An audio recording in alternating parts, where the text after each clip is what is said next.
What up, y'all? This your boy Dre. And this your girl We Cash. back with more videos. Yes. Alright, today we got MrBallen. Never ask this question unless you want to die.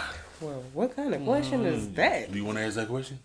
Right. You might not I wanna don't think do I that want to ask either. that question either. But If y'all new over here, make sure y'all give us a subscribe. Make sure y'all cut the post notification bell on so you know we dropping all videos. And leave us comments and your opinions during the video or after the video. Ready to get into it? let's get into Let's it. go.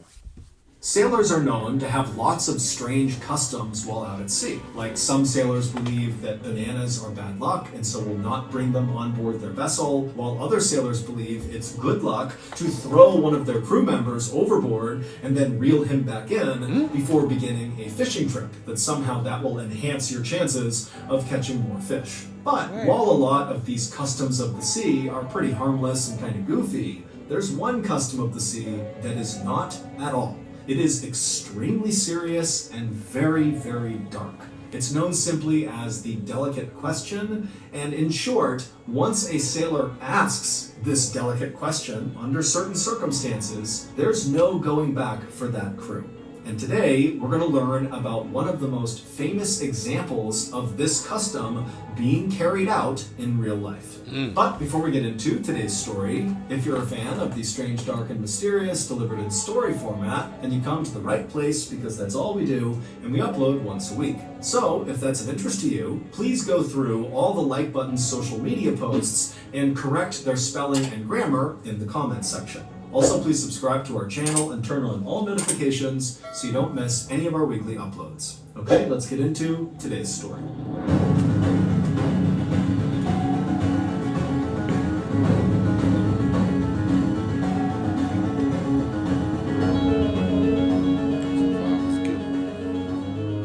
On the morning of February 6th, 1821, four young men stood on the deck of a small boat out in the Pacific Ocean. The sun was out, it was beautiful and warm, the water was crystal blue, but none of these four men were paying any attention to their surroundings.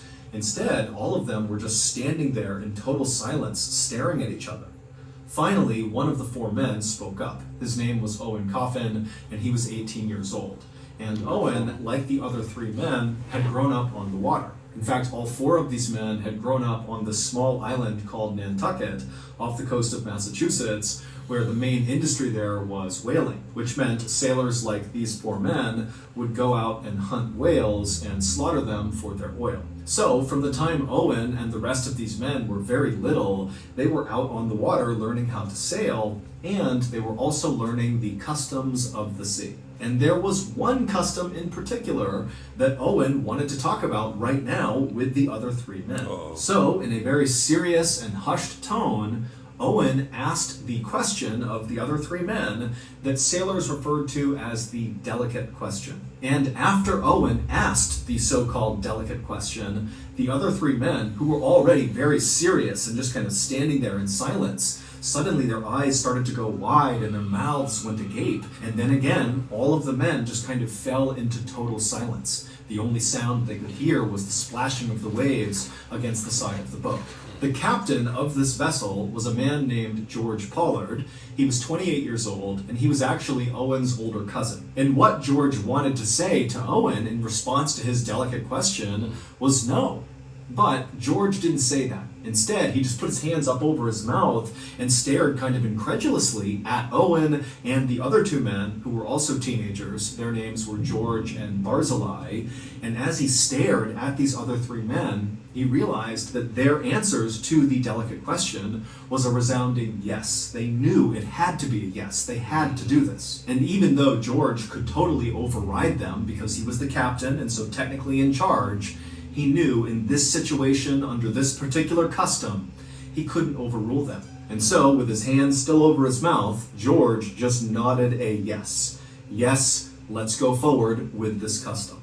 And so, with a unanimous decision to move forward, Owen slowly reached down and pulled out the ship's logbook from underneath one of the seats behind him. And then he opened up the book and he flipped to the back pages of the logbook, which were totally blank, and he grabbed one of the pieces of paper and he ripped it out of the book. Then Owen began to rip this piece of paper into strips. First, he ripped 3 identically long pieces of paper, and he held up all 3 at the same time to show the others that these are the 3 that are the same. And each of the 3 nodded their head. Yes, we see that. And then Owen reached down, he grabbed the paper again, and he ripped a 4th strip out, and this one was dramatically shorter than the other 3. And so Owen held up this much shorter piece, and he showed Charles, George, and Barzillai, and again, they all kind of nodded in agreement. Yes, we see, that's the short piece. And so once the whole group was satisfied that they had their 4 strips, Owen took off his hat, he put all 4 of the strips inside, mixed it around, and held out his hat. It was time. The first man to reach into Owen's hat was Owen's older cousin and the captain, George. He reached in, he pulled one of the strips of paper out, closed it in his fist so he had no idea which one it was, and pulled it back and held it close to his chest. And then one by one, each of the other men did the same thing, reaching in, grabbing their strip, not looking at it, and holding it against their chest. And then once all the strips had been taken, at the exact same time, all 4 men extended their hands into the middle of the circle they were standing in, and they opened their hands palm up to reveal which strip they got. And George, Charles, and Barzillai all had the identical long pieces, and Owen, the 18-year-old, the younger cousin of the captain, the one who had ripped up the strips, he had the short strip. And immediately, when his older cousin, George, saw this, he yelled out, "No, let me take that one." But Owen said, "No, this is customary, I want this." And so after a few moments of the men kind of collecting themselves and calming down, Charles then grabbed the logbook again, flipped to the back of it, pulled out another blank page, and he ripped it into strips again, except now he was only ripping them into 3 strips, 2 long that were identical and 1 short. And once again, as he ripped them, he held them up to show the other men, to show this was a fair process. Then Charles took off his hat, put the 3 strips inside, and extended it to George and Barzillai. Owen was not a part of this round.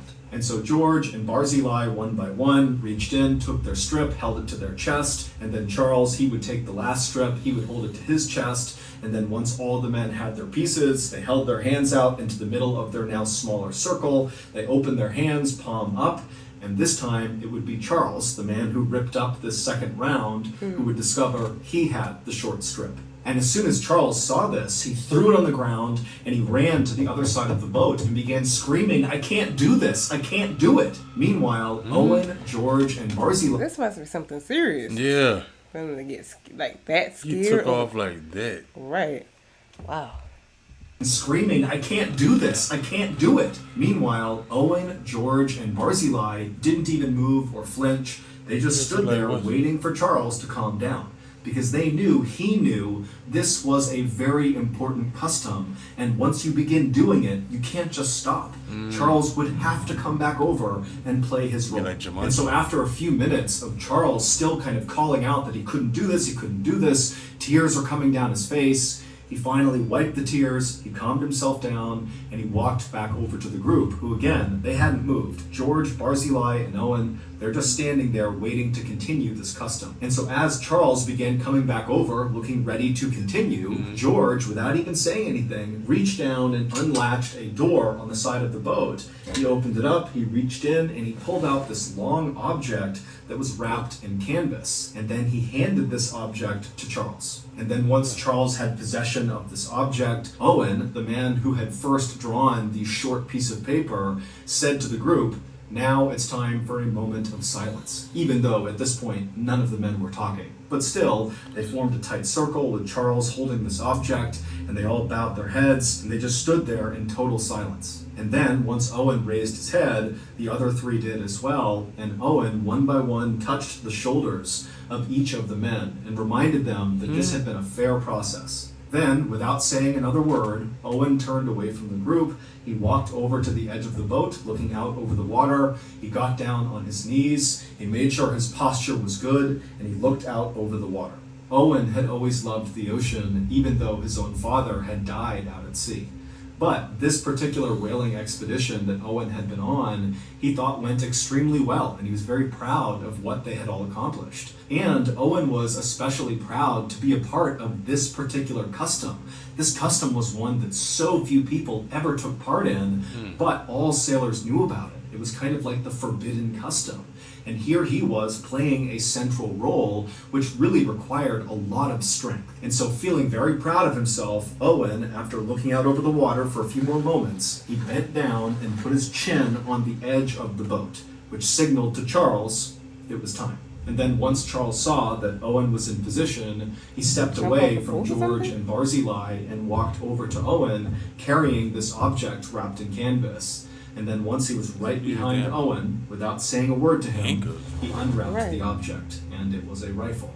And once the rifle was uncovered, he placed the barrel against the back of Owen's head, and then he fired a shot. And instantly, Owen slumped to the ground, dead, and Charles kind of staggered back and fell on the deck and let out this strangled scream. He couldn't believe what he had just done, but he knew there was no other choice. Once they decided to do this sacred custom, they had to take it to the end. And so George, who had just witnessed the execution of his younger cousin, was deeply troubled and pained, but he too knew they had to bring this custom to the finish line, which meant it was George's turn to step forward and play his part. And so George walked up to his now dead younger cousin, and George pulled out a serrated knife and cut off Owen's head. What? And then once Owen's head was removed, he placed it on the deck so Owen's face was looking away from the other men, like he couldn't see what they were going to do. And then once the head was in place, George went back to Owen's body and began cutting him open and pulling his organs out and handing them to Charles and Barzillai.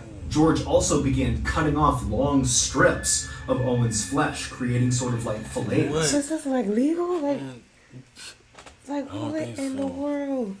That's crazy. Yeah, that is crazy. And the fact that they have to do it because of a secret thing said?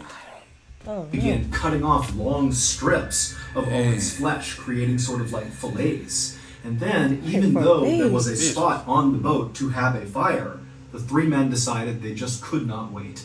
And before long, the only sound that could be heard on board this little boat floating out at sea on the Pacific Ocean was the sound of Charles, George, and Barzillai tearing into Owen's raw flesh with their teeth, turning their beards bright red with his blood. The delicate question that Owen asked the other men at the beginning of this story was one of the most feared questions amongst sailors. And it was only asked if there was a shipwreck or some sort of emergency that happened out at sea, which meant the group had almost no chance of survival. Only in those circumstances was the delicate question appropriate. And what it was, do we draw lots to determine which one of us dies so the other can eat them in order to have a better chance at survival? And so during that first round, when Owen had drawn the short strip of paper, that determined he would be the one who was murdered and eaten. And then in the second round, when Charles drew the short strip of paper, that meant he would be the one to kill Owen. On February 6th, 1821, the day that Owen posed the delicate question, he and the other three men had been lost at sea for the past 3 months after a whale had struck the side of their whaling boat and left them adrift with almost no food and no water. There had been other men on board the Essex who had died from starvation and exposure, and their bodies had been consumed by the surviving sailors until on February 6th, they were down to just these 4 men and no more bodies to eat, which is why they decided it was time. They had to ask the delicate question. 17 days after Owen sacrificed himself so the others could eat him, another boat happened to drift past the stranded Essex boat, which now only contained Charles and George. Barzillai had died of starvation 5 days after they killed Owen,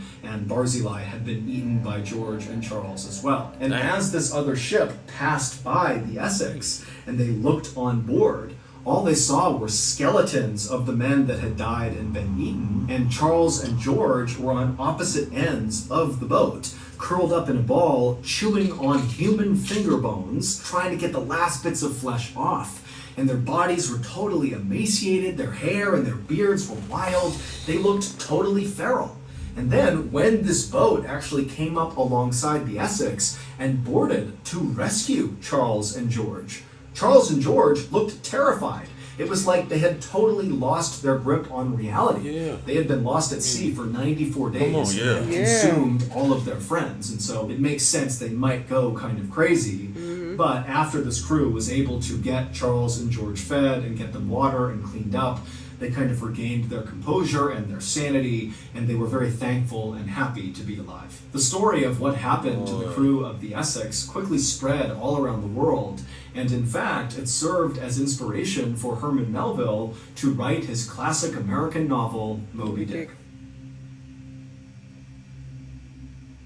Man, that's That was crazy. That was crazy. Oh, I hate to be a sailor because you would never know when like something like that had happened back then. And then And then all of a sudden something crash your boat and you get lost and make them kind of sacrifices and type Yeah. stuff, boy. Eating the peers and stuff. peers and the cousin. Oh my God. Oh, that's crazy. That is crazy. This was definitely a crazy story, Yeah. and I would never ask the question.